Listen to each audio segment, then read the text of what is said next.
Olá, amigos da Rádio USP, eu sou Carlos Teixeira, estamos iniciando mais um programa Dias Melhores. Apoiado pela Fundação de Amparo à Pesquisa do Estado de São Paulo, o programa Dias Melhores consiste numa série de programas de divulgação dos Centros de Pesquisa, Inovação e Difusão CEPIDs, onde pesquisadores dialogam com estudantes do ensino médio de escolas públicas. Trata-se de uma proposta de divulgação científica, ao mesmo tempo que objetiva promover o interesse de estudantes pelas carreiras científicas. Hoje conversaremos com o pesquisador físico, professor Dr. Euclides Marega Júnior, do Centro de Pesquisa em Ótica e Fotônica CEPOF, que fica no Instituto de Física da USP, aqui na cidade de São Carlos. Contamos também com a presença dos alunos da Escola Estadual Sebastião de Oliveira Rocha, da cidade de São Carlos. Eles vão se apresentar daqui a pouco. Hoje estamos gravando no estúdio do CEPOF. Nós agradecemos a presença dos técnicos Brás e Anderson. Vamos começar agora com a apresentação dos nossos convidados. Olá, eu sou Isabel Cacuda, professora de Biologia. É um grande prazer estar aqui. Meu nome é Gabriele e tenho 17 anos. Meu nome é Nayara, eu tenho 16 anos e estou no terceiro ano do ensino médio. Meu nome é Daniele, eu estou no terceiro ano do ensino médio e é um prazer estar aqui hoje. Eu sou o professor Euclides Marega Júnior, do Centro de Pesquisa em Ótica e Fotônica, aqui da Universidade de São Paulo, em São Carlos. Bom, nós vamos iniciar a nossa roda de conversa sobre o Centro de Pesquisa, sobre o CEPOF, começando com a professora Isabel, para ela apresentar para nós a escola que ela representa.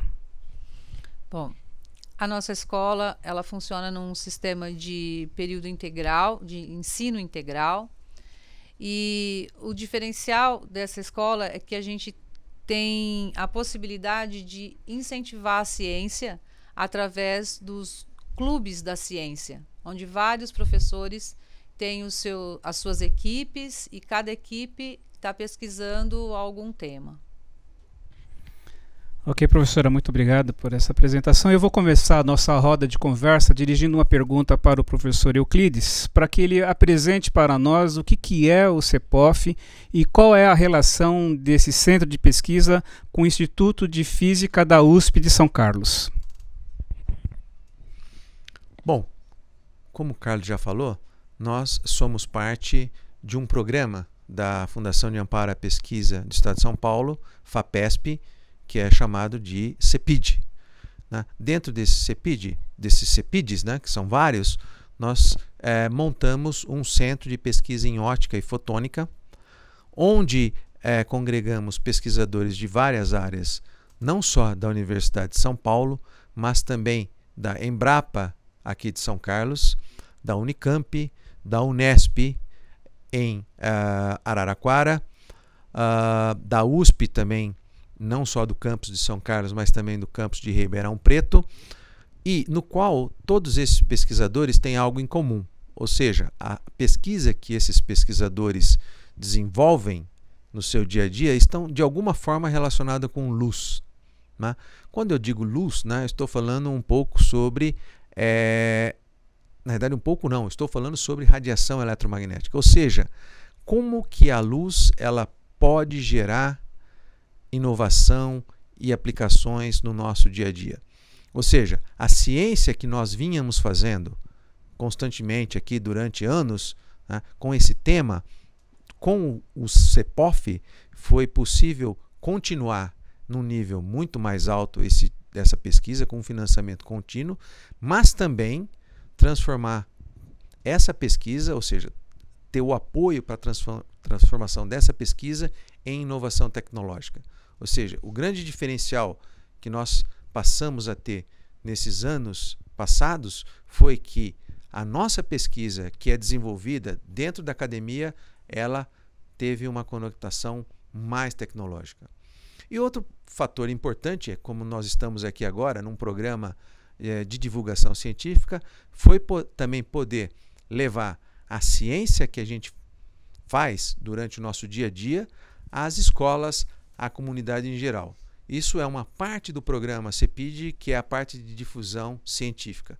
Muito importante, porque a nossa sociedade hoje, ela caminha a passos largos no avanço tecnológico, e esses avanços tecnológicos eles têm que ser levados à sociedade de uma forma simples. Ou seja, o pesquisador tem que transmitir de uma forma simples, de uma forma direta, o que ele está fazendo e para que vai servir a pesquisa desenvolvida hoje para o futuro, tanto do nosso país como também do conhecimento universal. Acho que esse é a grande contribuição que nós temos. Esses 3 eixos: pesquisa, inovação e difusão.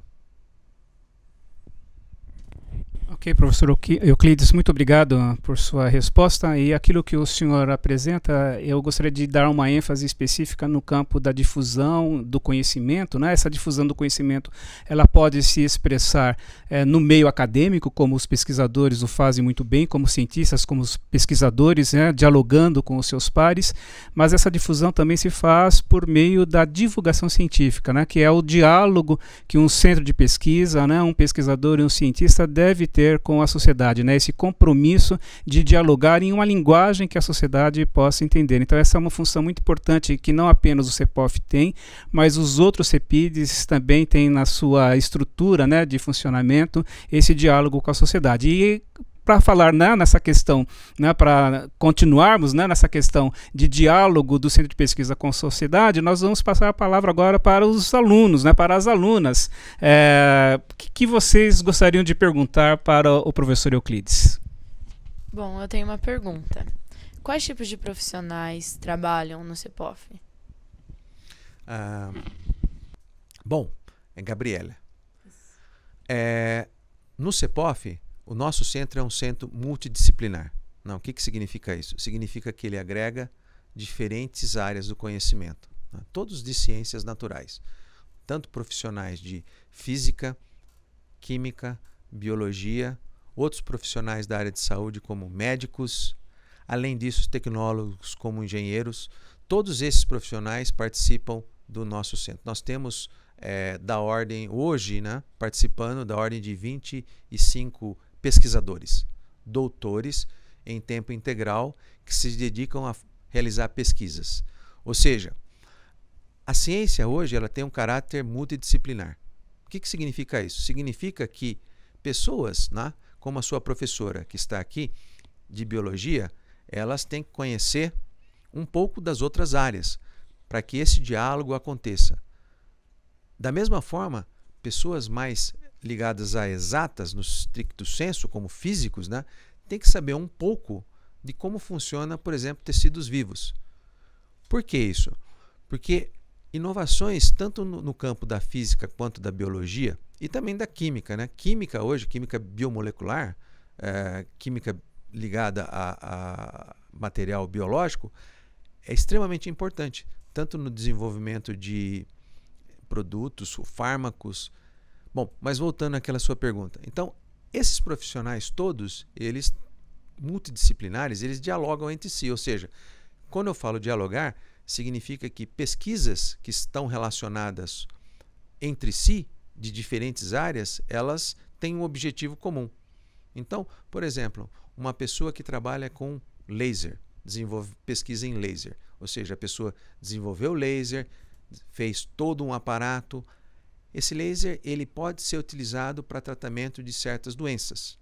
Agora, a pessoa que desenvolveu o laser, ele tem todas essas características. O que é o laser, qual é a cor do laser, a frequência, a potência. E a pessoa, o biólogo nesse caso, que trabalha em conjunto, ele vai saber qual seria a ideia de usar esse laser para fazer o tratamento.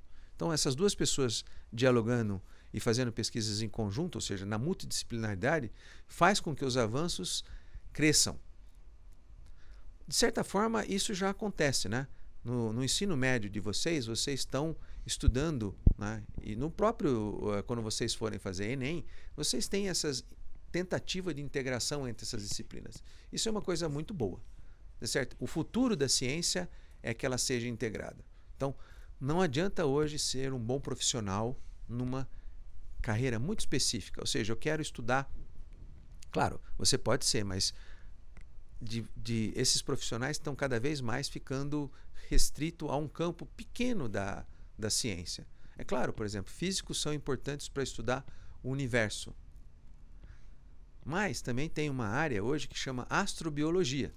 Ou seja, físicos e biólogos tentando descobrir vida em outro sistema solar, outro planeta desse tipo. Ou seja, a ciência, de alguma forma, ela nasceu uma coisa só. Depois ela foi diversificando e a tendência dela é fazer voltar à multidisciplinaridade. Então, resumindo, nós temos vários profissionais de diversas áreas nas ciências naturais, biólogos, químicos, físicos, engenheiros, trabalhando em conjunto conosco. Gabriele, obrigado por sua pergunta, professor Euclides, por sua resposta. Eu gostaria de complementar um pouco a pergunta que a Gabriele fez, no sentido de que elas representam aqui alunos da Escola Sebastião de Oliveira Rocha que estão se formando no ensino médio. Eles estão, então, prestes a escolherem uma carreira universitária. Então, eu gostaria de perguntar para o senhor qual que é a trajetória de um estudante que está iniciando, né, um curso universitário dentro do contexto do CEPOF. Bem, Carlos, nós temos o seguinte: para participar e para realizar pesquisas dentro do CEPOF, né, como alunos graduados, o aluno ele tem que estar cursando um curso superior. Ou seja, se vocês quiserem um dia participar desse tipo de pesquisa, o que nós temos que fazer? Primeiro, vocês têm que escolher uma carreira, tá certo? Essa carreira tem que ser uma carreira de nível superior. Vocês estão terminando agora o ensino médio e vão começar uma carreira, provavelmente no ano que vem, de ensino superior. Vocês podem participar, pode ser, não sei, carreiras exatas ou então das ciências naturais. Então, essas são as áreas mais correlatas com o nosso CEPOF, com o nosso centro de pesquisa.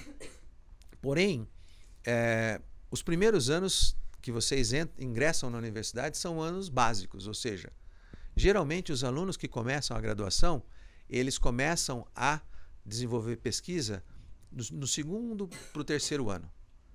Então, primeiro você tem que ter uma adaptação na universidade, escolher basicamente a sua área e depois você começar a fazer pesquisas. Nós temos programa de iniciação científica para estudantes de graduação desenvolver pesquisas. Alunos de ensino médio, a gente tem outros programas que não estão ligados com pesquisa, mas a iniciação científica seria uma iniciação científica júnior.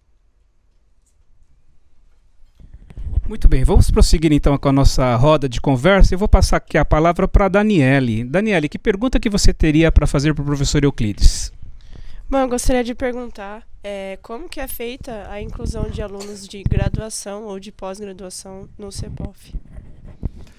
Bom, Daniele, vou complementar a resposta que eu proferi para o Carlos anteriormente, dizendo o seguinte: bom, alunos de graduação, eles iniciam um programa chamado Iniciação Científica a partir basicamente do final do segundo ano para o terceiro ano.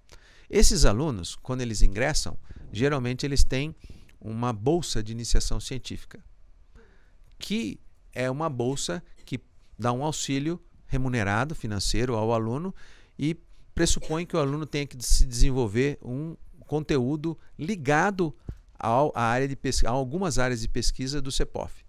Não? Pode ser, nós temos alunos de iniciação científica de diversas áreas, de engenharias, de física, de química, também alunos que fazem de biologia também. Esses são mais difíceis de biologia na graduação, porque no campus de São Carlos nós não temos ciências naturais. Porém, ao final da graduação, né, se o aluno quiser desenvolver um programa de pós-graduação, mestrado e doutorado, esse aluno ele ingressa.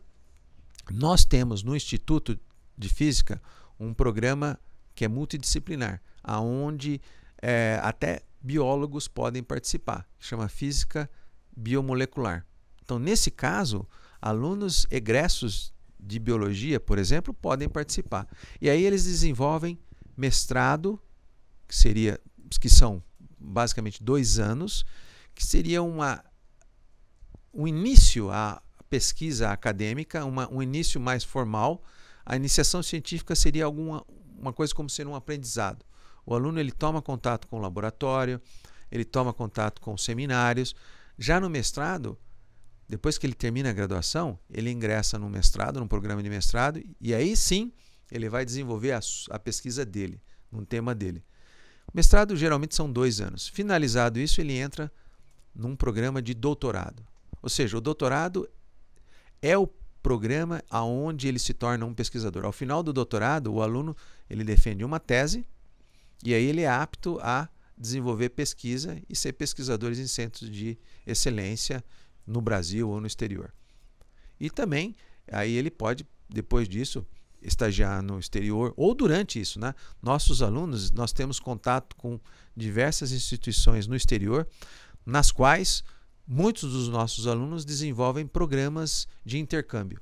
Os alunos passam no máximo 2 anos nessas instituições, desenvolvendo pesquisas que estão relacionadas com os temas deles aqui no CEPOF, e aí ao final desse período eles voltam ao Brasil e agregam as pesquisas que eles desenvolveram nos outros institutos no exterior, além de que agrega um conhecimento e uma bagagem de vida grande, né? Porque morar num país que não é o nosso, ele acrescenta muito a vocês. Então, eu encorajo a todos vocês, se for possível um dia, ter essa experiência, né? Até pouco tempo o Brasil tinha um programa chamado Ciências Sem Fronteiras, né? Esse programa ele terminou, porém existem algumas possibilidades. Na Universidade de São Paulo existem programas de intercâmbio internacional.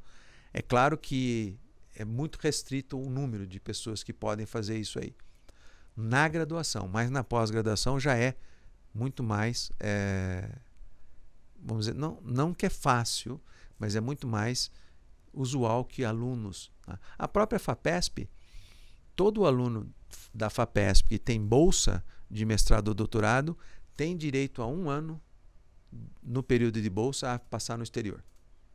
Então, se você fizer toda essa trajetória, graduação, entrar no mestrado e aí ganhar uma bolsa, a FAPESP financia 1 ano do seu projeto no exterior, e isso é um ganho enorme para vocês, né? Bem, essa experiência no exterior não é necessariamente uma experiência de turismo, né?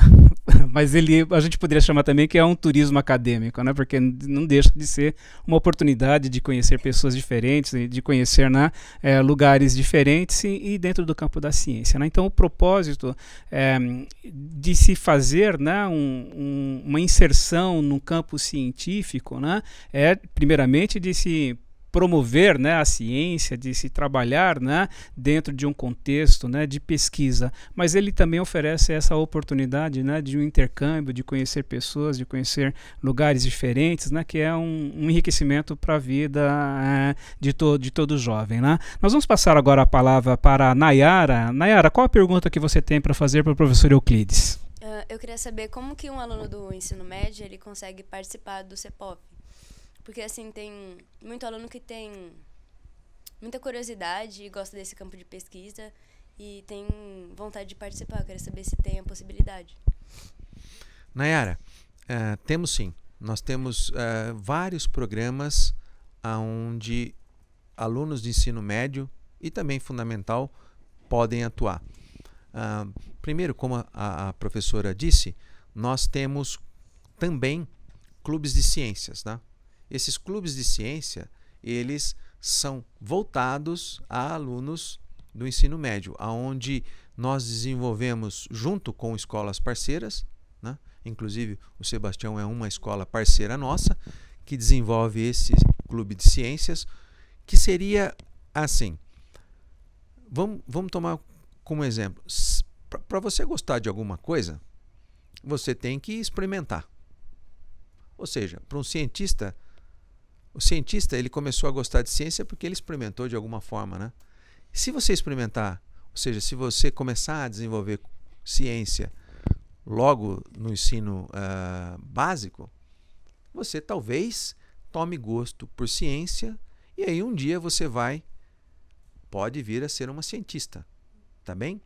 Então, esses programas que nós desenvolvemos, Clube de Ciência, feiras de ciência, nós também temos um programa de divulgação que vai à escola ministrar palestra, tanto para alunos como para professores, sobre o que nós desenvolvemos no CEPOF. Então, todas essas atividades fazem parte do nosso programa de difusão científica para a sociedade. Então, nós temos esses programas que são desenvolvidos constantemente. Além disso, só para complementar, nós temos um canal que funciona na operadora local, um canal universitário, 24 horas por dia, onde nós produzimos e divulgamos programas com esse intuito, né? De criar, principalmente no estudante, aquele gosto pela ciência. Quer dizer, ninguém gosta de alguma coisa que nunca experimentou, né? Às vezes você fala, não gosto de jiló, mas também nunca comeu jiló. Então tem que experimentar para ver, não que o jiló seja bom, né? Então ele tem todo esse bom. Então tem que experimentar a ciência para ver se gosta de ciência. Também deve ser uma coisa boa, porque tem muita gente apaixonada por ciência. Se fosse uma coisa ruim, tinha pouca gente querendo fazer ciência, né? Na realidade, nós temos pouca gente fazendo ciência no Brasil em comparação com a média mundial. Nós precisamos muito mais pessoas que façam ciência. E também tecnologia. Não adianta ser só um cientista. Tem que transformar aquilo em alguma coisa que tenha utilidade para a sociedade como um todo. Senão aquela ciência fica restrita ao seu laboratório. É como nós dizemos, né? Tem alguns cientistas, né, que só olham para o umbigo dele. Ou seja, tem que olhar para o umbigo dele e dos outros também, né? Ou seja, divulgar. Nayara, obrigado por sua pergunta, professor Euclides, também por sua resposta. Nós vamos fazer uma pequena pausa agora no nosso programa Dias Melhores. Mas hoje eu gostaria de mencionar, né, que o nosso programa de hoje ele está sendo gravado no estúdio do CEPOF, que fica em São Carlos. Essa gravação ela está sendo feita em vídeo, então aqueles que acessam a TV que o professor Euclides acabou de mencionar provavelmente vão nos ver aí no vídeo, né? E você da Rádio USP, você está nos ouvindo, então eu até faço uma explicação que talvez o nosso áudio de hoje ele esteja um pouquinho diferente, porque nós estamos gravando aqui no estúdio e esse estúdio é um estúdio de vídeo e nós vamos aproveitar o áudio da gravação de hoje para transmitirmos o nosso programa Dias Melhores. Então, lembrando a vocês, o programa Dias Melhores é um programa que é apoiado pela Fundação de Amparo à Pesquisa do Estado de São Paulo. E nós estamos, na nossa roda de conversa de hoje, conversando com o Dr. Euclides Marega Júnior, que é um físico, e ele é um pesquisador do Centro de Pesquisas em Ótica e Fotônica, o CEPOF, da Universidade de São Paulo de São Carlos. E nós estamos também aqui com os estudantes da Escola Estadual Sebastião de Oliveira Rocha, que estão acompanhados pela professora Isabel. Estamos retornando agora o nosso programa Dias Melhores para mais uma rodada de conversa. Lembrando ao amigo ouvinte da Rádio USP, também aquele que está assistindo ao programa realizado pelo CEPOF, na TVC do CEPOF, Dias Melhores é um programa apoiado pela Fundação de Amparo à Pesquisa do Estado de São Paulo, a FAPESP, e consiste numa série de programas de divulgação dos Centros de Pesquisa, Inovação e Difusão CEPIDES, onde pesquisadores dialogam com estudantes e professores de escolas públicas. Trata-se de uma proposta de divulgação científica, ao mesmo tempo que objetiva promover o interesse pelas carreiras científicas a jovens estudantes. Hoje nós conversamos com o pesquisador, o físico, o professor Dr. Euclides Marega Júnior, do Centro de Pesquisa em Ótica e fotônica, o CEPOF, da Universidade de São Paulo de São Carlos. Nós contamos também com a presença de alunos da Escola Estadual Sebastião de Oliveira Rocha, que estão acompanhadas da professora Isabel Cacuda. Eu vou reiniciar a nossa roda de conversa novamente, perguntando aqui ao professor Euclides como é que foi a sua trajetória de vida até o senhor chegar a ser um pesquisador do CEPOF. Bem, como eu disse, né, ninguém começa a gostar de alguma coisa que nunca teve contato. Então, durante o final do ensino fundamental, começo do ensino médio, eu comecei nós aqui em São Carlos, né? Só um parênteses, nós temos aqui uma oportunidade de ter um centro de difusão científico-cultural, que é o CDCC. Então, naquela época, o CDCC estava iniciando, que é também da Universidade de São Paulo. E aí eu comecei. Primeiro, eu comecei lá porque, naquela época, né, nós tínhamos que ler livros, muitos livros, e aí a gente tinha que ir à biblioteca. Então o CDCC tinha uma biblioteca, então eu comecei a ir lá no CDCC para fazer pesquisa em livros, né? E aí comecei a olhar as atividades que eram desenvolvidas. Tinha durante o sábado um cineclube. Naquela época, né, cinema era uma coisa que não é tão difundida como hoje, né? Também não faz tanto tempo assim, mas na começo da década de 80, então eu gostava de assistir filmes aos sábados, né? Fazer pesquisa em livro. E aí tinha algumas outras atividades. Tinha atividades de plantão de dúvidas de matemática, de física, de química. Aí eu comecei a participar. Aí comecei a participar de feiras de ciências também, que eram promovidas pelo CDCC nas escolas, né? Então, durante todo o ano, o CDCC ele fazia uma feira de ciências numa escola da cidade. E aí eu comecei a participar e tomei gosto, e foi aí que surgiu, quer dizer, o meu gosto pela ciência, de começar a tomar contato já no ensino médio. Por isso que é uma coisa importante, quer dizer, eu acho que o estudante, quanto mais cedo ele tem contato com ciências, ele começa a ter gosto. E aí depois fiz uma graduação em física, fiz doutorado, não fiz mestrado. É uma coisa que é possível ser feita. Você pode fazer doutorado sem ter feito mestrado. Não é uma condição para você fazer doutorado ter o mestrado. Geralmente se faz o mestrado antes, mas não é necessário. Aí depois que eu acabei o doutorado, eu fiz um programa chamado pós-doutorado. E aí depois de um certo tempo apareceu uma oportunidade, ingressei como pesquisador na USP e aí começou realmente a minha carreira dentro da Universidade de São Paulo, isso em 1993. Então fazem 24 anos que eu sou professor da Universidade de São Paulo, fazendo pesquisa. É claro, durante toda essa carreira, né, durante esses 24 anos, já é mais da metade da minha carreira, eu tive a oportunidade de trabalhar com vários projetos, tanto de pesquisa quanto de difusão. Inclusive no CDCC, onde eu comecei como aluno, depois passei a coordenador de setor lá, né? Uma coisa bem interessante nesse aspecto. E também participei de vários outros programas, e um deles que eu saliento é que eu fui coordenador da Olimpíada Brasileira de Física durante vários anos. Já fazem 2 anos que eu não participo mais, mas isso me deu a oportunidade de levar o conhecimento de física não só para o estado de São Paulo, mas para todo o Brasil. E também, durante esses 15 anos que eu participei da Olimpíada de Física, eu conheci uma coisa interessante, que é interessante e gostosa, né? De pesquisador, ele é uma carreira que está sempre tendo contato com outras pessoas, né? Então, mesmo como coordenador e também como pesquisador, né, eu pude ter contato como coordenador da Olimpíada, levando as equipes do Brasil para cada país, porque todo ano nós temos uma Olimpíada Internacional de Física que acontece num determinado país, né? Então eu levava os alunos do ensino médio que eram selecionados para esse país. Então conheci países dos mais variados, né?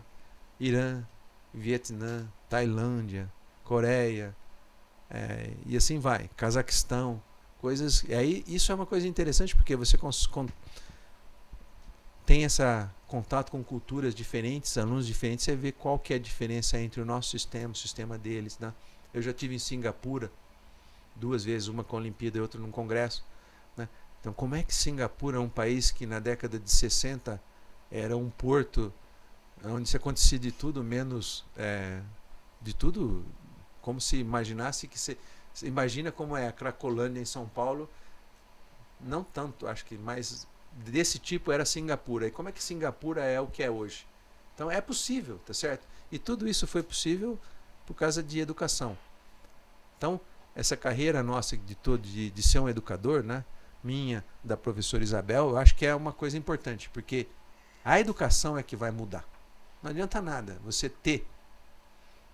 investir um monte de dinheiro em um monte de coisas se você não ter uma educação de qualidade que é oferecida para toda a população. Então, acho que a nossa carreira, né, de professores, a minha de professor e pesquisador, eu acho que ela, quer dizer, durante todo esse tempo ela teve, quer dizer, essa parte de contribuição, e também é uma coisa que, quer dizer, nenhum pesquisador vai ficar milionário, né, fazendo pesquisa, mas é uma coisa que, de certa forma, ela diverte, você aprende a conviver com aquilo, cara, uma diversão, mas é importante também que você se diverte, mas você tem que dar um retorno. Ou seja, não adianta nada você ter sua satisfação própria, ou seja, olhar para o seu umbigo, como eu disse anteriormente, sem fazer com esse conhecimento permeie atrás das portas da universidade. Então essa é a minha trajetória até aqui. Hoje eu faço parte do CEPOF, sou coordenador de difusão de ciências, quer dizer, nessa área aqui também faço pesquisa em nanociência, materiais, usando luz, e essa é um pouco da minha história. Durante todo esse tempo, orientei alunos, fiz pesquisas, participei de congressos, já morei no exterior, né? Tive essa oportunidade de morar um tempo no exterior, conviver com culturas diferentes, né? Então, acho que é uma coisa prazerosa nesse aspecto, tá certo? Mas sempre mantendo o foco que nós somos um agente que pode transformar, que deve transformar a nossa sociedade. Dou o exemplo daquilo que eu vi em Singapura. Se vocês pegarem livros de história e lerem a história de Singapura, vocês vão ver que aquilo era um porto, né? Era, desculpe a expressão da palavra, um porto que era um bordel, literalmente, no começo do século, e olha o que Singapura virou hoje, tá certo? Tudo tem solução, e a solução passa para que a educação seja levada de uma forma geral a uma grande quantidade de pessoas, né? Professor Euclides, obrigado por sua resposta. E eu gostaria de salientar 2 coisas dessa sua fala, né? Uma delas tem a ver com o futuro dessas jovens estudantes que aqui estão e que representam muitos outros jovens estudantes, né, da escola de onde elas estão vindo, mas outros jovens estudantes do ensino médio que estão para adentrar também no campo da carreira universitária, né? O senhor acabou dizendo, né, de que um pesquisador, um cientista, uma pessoa que se dedica à ciência, não vai ficar aí necessariamente milionária. Mas isso não significa, né, que essa pessoa não tenha também uma boa condição de viver bem e com qualidade a sua vida, né? Então, pode ser que, né, ser um cientista, ser um pesquisador, ser uma mulher, né, ser um homem da ciência, não torne, né, a pessoa realmente assim, um mega milionário. Mas quanto mais anos de estudo, né, me dirigindo aqui a essas jovens e aos demais jovens estudantes que estão ouvindo, né, esse nosso programa Dias Melhores, né, quanto mais anos de estudo uma pessoa tiver, melhor qualificada ela vai estar para enfrentar essa nossa realidade, particularmente a do Brasil, em melhores condições ela vai ter também, né, de poder se posicionar diante de um mercado de trabalho. Quer dizer, com os anos de estudo vão significar, né, a possibilidade da pessoa, né, entrar, né, para o mercado de trabalho e conseguir, né, ter condições de levar a sua vida de uma forma digna, né? Isso é importante salientar. E uma outra coisa também, que o senhor, ao falar sobre a sua trajetória, né, de carreira, essa trajetória de estudo até chegar a ser um cientista, até chegar a ser um pesquisador, também é alguma coisa interessante, porque quando a gente fala, né, pergunta para as pessoas no geral, olha, qual a visão, né, como você retrataria um cientista? Ou quando a gente pergunta, cita o nome de um cientista. Então, é muito comum as pessoas falarem um Einstein, né? Então, um Einstein com aquele cabelo, né, que ele tinha, com a língua para fora, fala, nossa, né, cientista é um ser, né, iluminado, é um ser que está fora aí da realidade. Mas eu acho que o senhor mostra, né, de que um cientista e um pesquisador é alguém que gosta de ciência, né, e que estuda, né? Então é alguma coisa assim para ser salientada, né? Então tornar-se um pesquisador, tornar-se um cientista é possível, né? E isso por meio então da dedicação, né? Do desejo de aprender e de responder perguntas, né? Isso é uma coisa importante para ser salientado. Nós vamos passar agora a palavra para a professora Isabel Cacuda. Ela tem 2 perguntas para fazer para o senhor. Vamos para a primeira pergunta. Professor, o senhor já comentou rapidamente, mas eu queria perguntar de novo, que uma das funções dos professores é fazer a divulgação científica, né? A gente, quando está ensinando, a gente está divulgando a ciência, né? E o CEPOF, o que ele faz em relação à difusão e educação? Bom, professora Isabel, eu acho que nós temos também, acho que um papel, né? Quer dizer, de tentar melhorar a educação, né? E como é que a gente pode contribuir com a melhora da educação? Quer dizer, um dos pontos que a gente faz alguns aqui ainda, é um pouco incipiente, mas nós temos que também participar, quer dizer, abrir mais as nossas atividades a professores do ensino médio, tá certo? Então acho que uma das além, né, de contribuir com os estudantes, eu acho que a gente tem que também contribuir levando o que se pode de tecnologia ser inserido dentro da sala de aula, né? Então acho que isso é um dos nossos objetivos. Então melhorando a educação, a gente tem que melhorar tanto a parte da difusão como a parte da qualificação do professor. Então, os professores hoje, eles têm muito pouco tempo os professores que atuam no ensino básico, fundamental e médio. Eles têm muito pouco tempo para adquirir novos conhecimentos. Por quê? Porque ele tem uma carga horária relativamente alta, né? O ideal é que tivessem no mínimo metade do que se tem hoje, para que essa outra metade fosse utilizada para atividades de ganho de conhecimento e melhoria da qualidade da educação. Então, o que a gente está fazendo hoje é produzindo material, né? E aplicando esse material, tornando esse material disponível para esses professores. No canal do YouTube do CEPOF, né, nós temos várias palestras que são gravadas, várias aulas. Então o professor hoje, é claro, como os meios são muito rápidos, né? Então os professores, eles têm esse material disponível, eles podem utilizar esse material, aprender coisas e técnicas novas que podem ser levados à sala de aula para melhorar a qualificação. E também nós fazemos alguns encontros presenciais para treinamento de professores. Então, mas eu acho que essa é uma contribuição ainda incipiente para a melhoria da qualidade da educação, tá certo? Mas está caminhando. Eu acho que a produção de material tanto material audiovisual como material instrucional, né? Em uma parte dele de kits, né? Que ajudam o professor na sala de aula, é uma das funções que nós estamos tentando fazer. Ainda de pequena não de pequena, mas acho que o raio de abrangência ainda é pequeno. Ele, para se desenvolver, aumentar esse raio, demoraria um pouco mais ainda. E ainda os recursos que a gente tem que empregar são recursos relativamente altos, né? E aí a gente teria que ter alguma parceria com a Secretaria de Educação ou fundação que queira levar isso mais adiante. Professora, a senhora tem uma outra pergunta para fazer para o professor Euclides?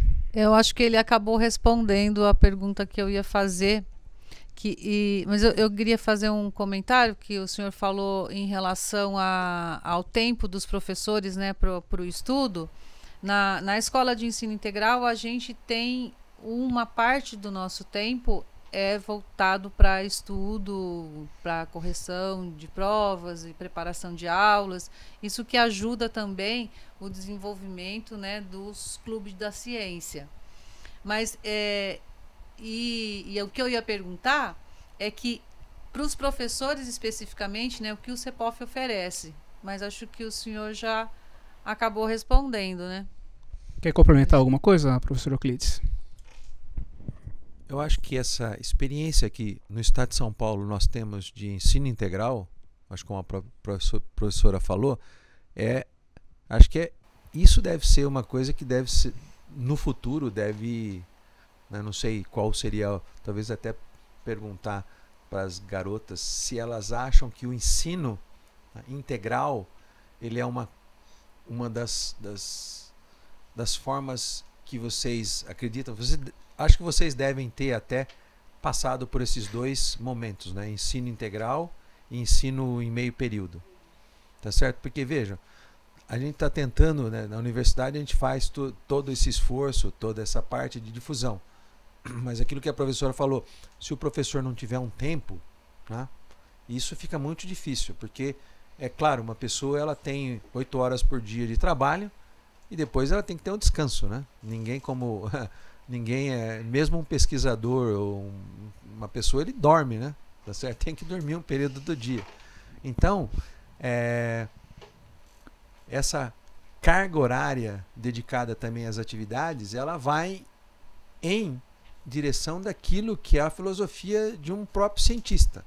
Tá certo? Um cientista que atua na universidade, ele trabalha uma parte do tempo de ensino e orientação e uma parte em pesquisa. É isso que proporciona essa. Se não fosse isso, era impossível nós termos um programa de pesquisa dentro de uma universidade. Você imagina se um pesquisador hoje tivesse que ministrar 40 horas de aula de graduação por semana. Então é impossível você ter isso. Quer dizer, agora, isso é um ganho muito expressivo das universidades, né? E particularmente das universidades no estado de São Paulo, né? USP, Unicamp, Unesp, aonde, como o próprio Carlos falou, nós não vamos ficar milionários, mas também não vamos morrer de fome, tá certo? Acho que isso é uma coisa que esse ganho que a universidade nos proporciona faz com que a nossa dedicação tenha que ser integral. Acho que isso que é importante. Nós temos a dedicação integral, né? Acho que também como vocês na escola têm, vocês têm a dedicação integral, passam o dia todo na escola, da mesma forma com que nós passamos o dia todo na universidade. Ou seja, acho que essa ideia de escola integral, né, que nasce com uma força no estado de São Paulo, né? Acho que o estado de São Paulo ele é bom por causa que ele é o, vamos dizer, não por nós sermos paulistas e termos esse bairrismo, mas é porque o estado de São Paulo, vamos dizer, seria a locomotiva do país, né? Então, acho que talvez elas comentarem um pouco o que é o ensino integral para vocês e se isso melhora um ganho na educação de vocês, né? E na educação como um todo, na formação, né? Bom, o ensino integral, ele é um diferencial realmente. Quando você muda de uma escola de período normal para uma de período integral, você enxerga essa diferença. Ela é gritante. Você tem uma integração com o ensino, você tem aulas diferenciadas que você não tem em escolas normais. E fora que é uma escola pública, então qualquer pessoa pode ter acesso. Você tem aulas que são direcionadas à defasagem do aluno, você tem aulas que são práticas de laboratório, então você já tem esse contato. E eles enfatizam você a ingressar no ensino superior também. Então você tem muita oportunidade lá, é bem diferente. Muito bem, obrigado, professor Euclides, obrigado, Gabriele, também por você contar um pouquinho para nós, né, pela perspectiva do aluno, né, o que é ser um aluno de uma escola de tempo integral, né?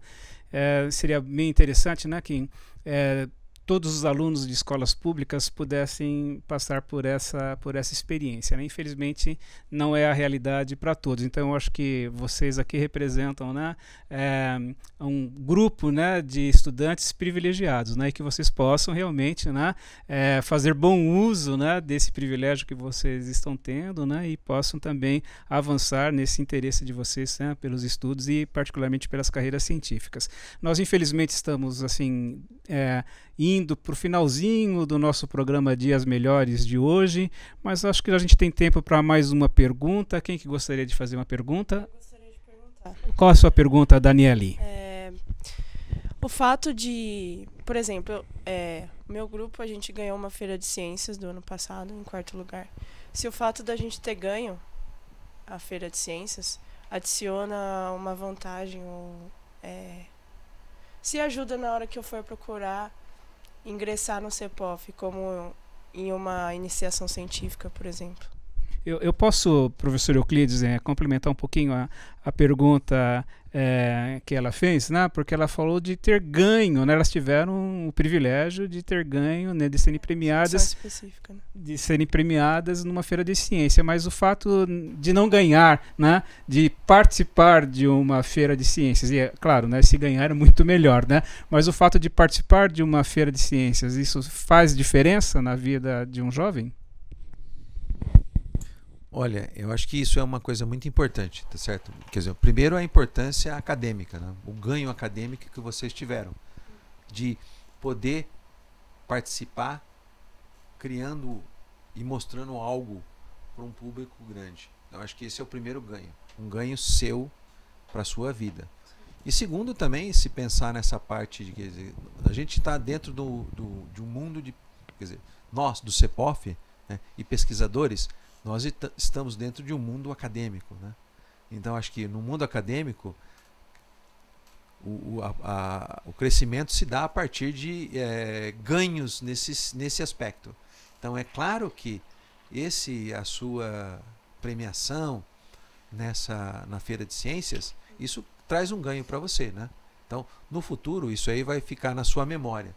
Então você pode ter isso aí registrado no seu currículo, né? E aí esse registro que é feito ele já serve como um ganho seu para o futuro. Tudo isso é analisado, por exemplo, a carreira de um cientista, ela começa depois da graduação. Não, ela pode começar antes também, né?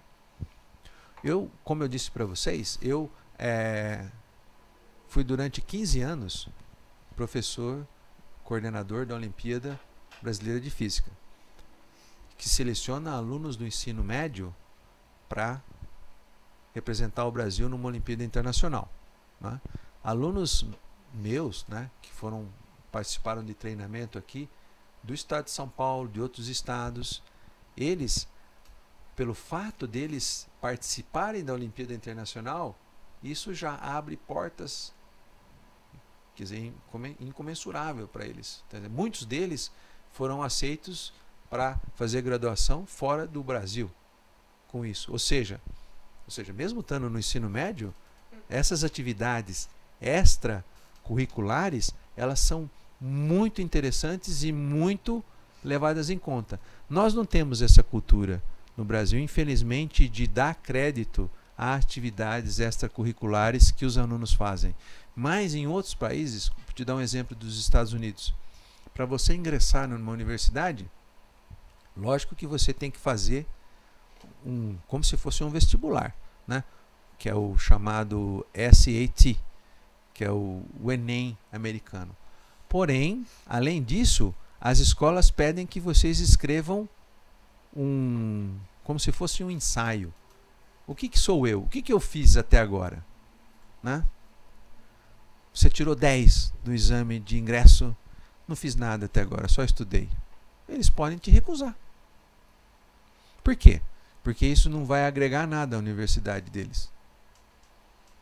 Por exemplo, estou falando em universidades como Harvard, MIT, então escolas dos mais diferentes níveis, que levam em conta as atividades extracurriculares que os alunos desenvolvem. Então, essas atividades extracurriculares, nós temos no Brasil, elas são levadas em consideração, mas ainda a gente não tem essa cultura de tomar isso em conta para o ingresso numa universidade. Talvez, por uma questão histórica, a gente não leve isso em consideração. Mas, então, por exemplo, outra coisa, não só na parte de ciências, mas também na parte de cultura. Eu sou uma pessoa que faço, não, na cultura em geral, né? Desenvolvi um site onde eu ensino como fazer tal coisa, que é uma coisa importante, né? Então, isso é levado em conta. Então, a gente acha que talvez, não sei, também eu estou falando isso, mas não sei como fazer com que isso seja levado na nossa cultura. Também no ingresso no vestibular. Certamente, se você tivesse nos Estados Unidos, isso seria um grande diferencial para você, tá certo? Para o ingresso na universidade. Aqui, infelizmente, a gente não consegue ainda ter esse diferencial. Espero que no futuro, tá? A Universidade de São Paulo, né, ela está discutindo, né, só um parênteses aqui com relação aí, vamos entrar na Universidade de São Paulo.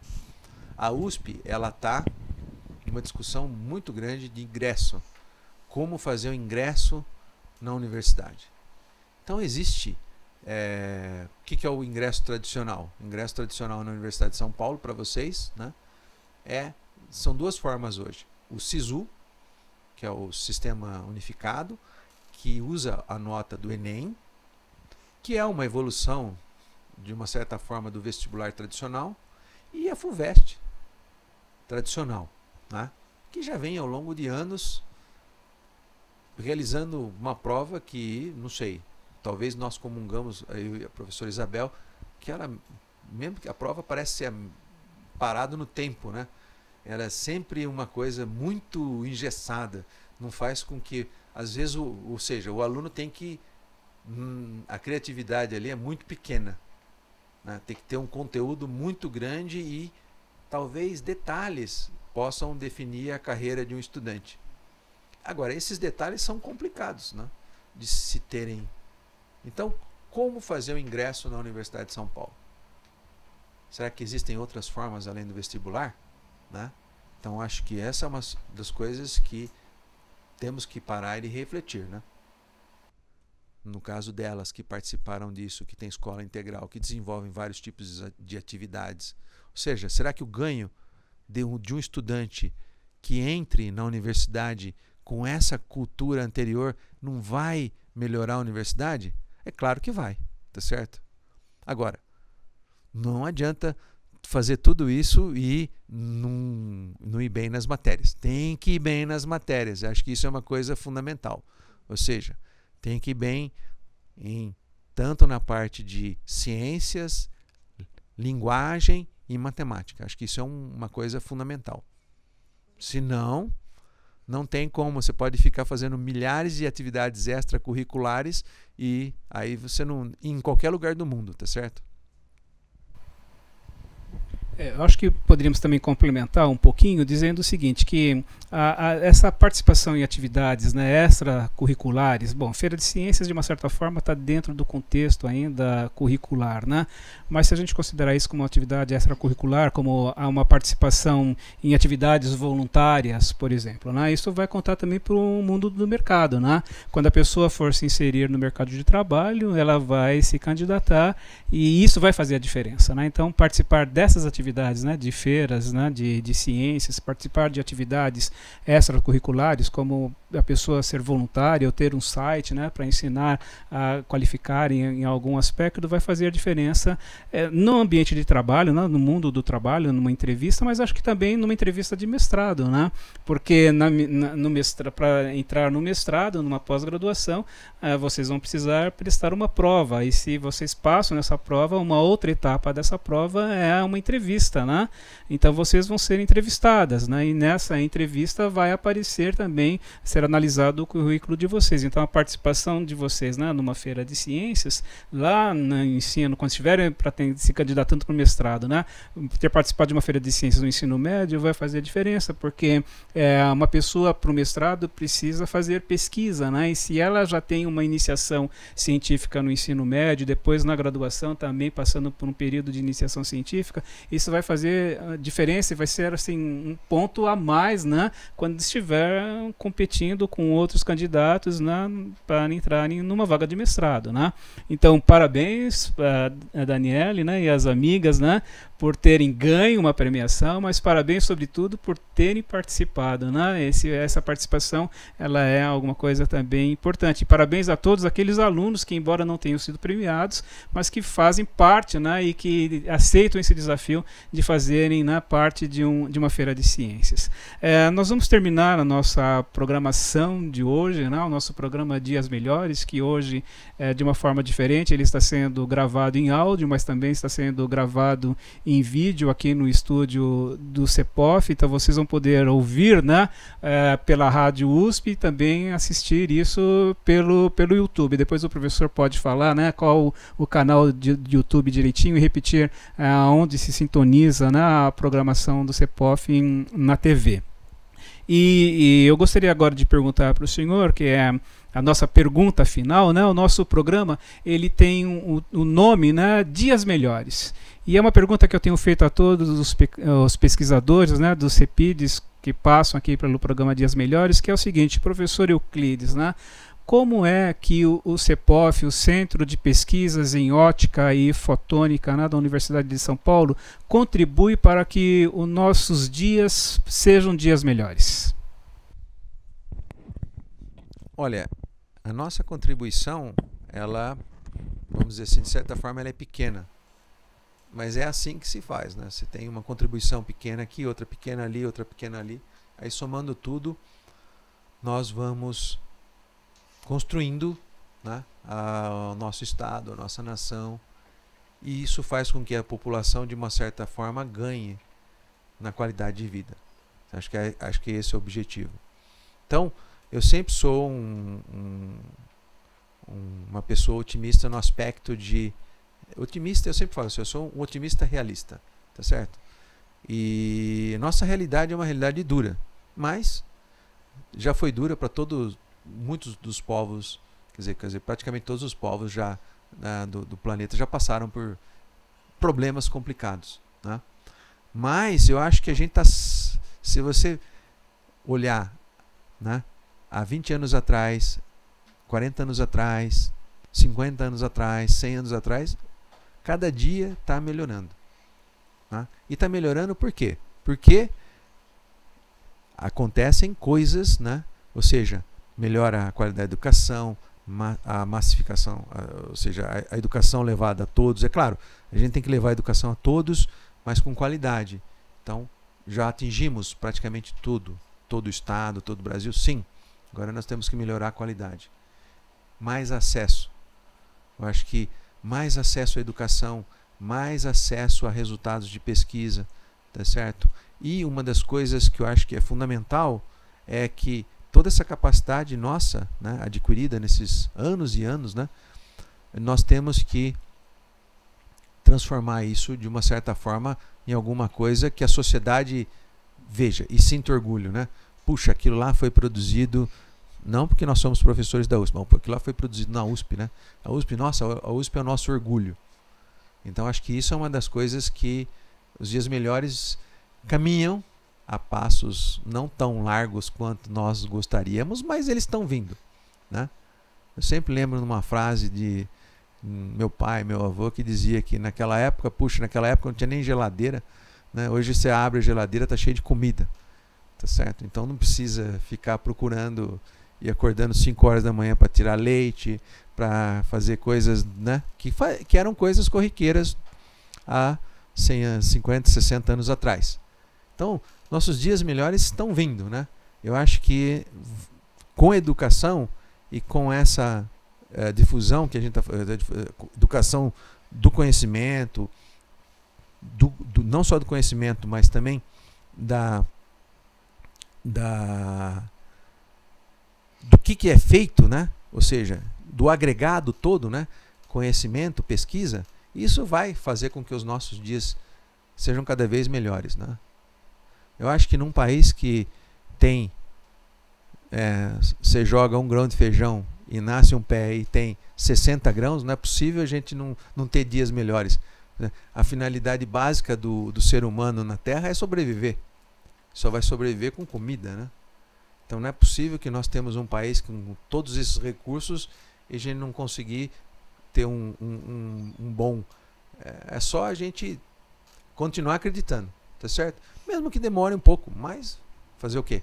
Essa é a nossa caminhada. Então, eu sou sempre um otimista nesse aspecto.